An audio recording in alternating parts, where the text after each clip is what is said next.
მოგესალმებით მეგობრებო, ჩვენ ვიმყოფებით კოლხეთის დაცულ ტერიტორიებზე, სუბტროპიკულ ზონაში, მდინარე ფიჩორას არხებში და ეს ამაზონია არ არის, ეს არის საქართველო.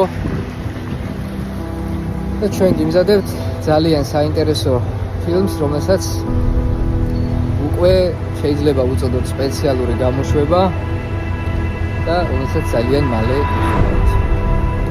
აბა დროებით წარმატებები გვისურვებთ.